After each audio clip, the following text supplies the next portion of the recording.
Sa pagdiriwang ng ika-128 taon ng Araw ng Kalayaan, muling nagkaisang mga mamamayan at opisyal ng pamahalaan sa makasaysayang bayan ng Kawit, Cavite upang alalahanin ang mga mahalagang yugto ng kasaysayan ng bansa. Isinagawa ang pagdiriwang na may temang kalayaan, kinabukasan at kasaysayan. Sinimula ng programa sa isang social-civic parade na nilahukan ng iba't ibang sektor ng lipunan bilang pagpapakita ng pagkakaisa at pagmamahal sa bayan. Kasunod nito, pinangunahan ni Cavite Governor Francisco Gabriel Abeng Remulla ang pag-aalay ng bulaklak sa puntod ni General Emilio Aguinaldo bilang pagpupugay sa mga bayaning nag-alay ng kanilang buhay para sa kalayaan ng bansa. Sinundan ito ng seremonya ng pagtataas ng watawat ng Pilipinas bilang paggunita sa makasaysayang proklamasyon ng kalayaan na naganap mismo sa Kawit noong June 12, 1898. At narito ang bahagi ng mensahe ng ating butihing gobernador ng lalawigan ng Cavite. Tunay na kalayaan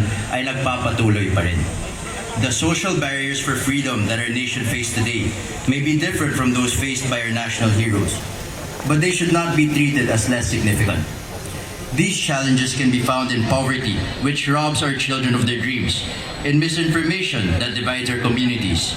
Sabay nito, muling pinagtitibay ng Philippine National Police ang advokasiyang bagong PNP para sa bagong Pilipinas, serbisyong mabilis, tapat at nararamdaman, sa patuloy na paghahatid ng maagap, tapat at makataong serbisyo para sa bawat mamamayan. Mula sa Cavite Police Provincial Office, ang tahanan ng mga bayaning pulis, ako ang inyong PNN correspondent, alagad ng batas, tagataguyod ng Balitang Pulis.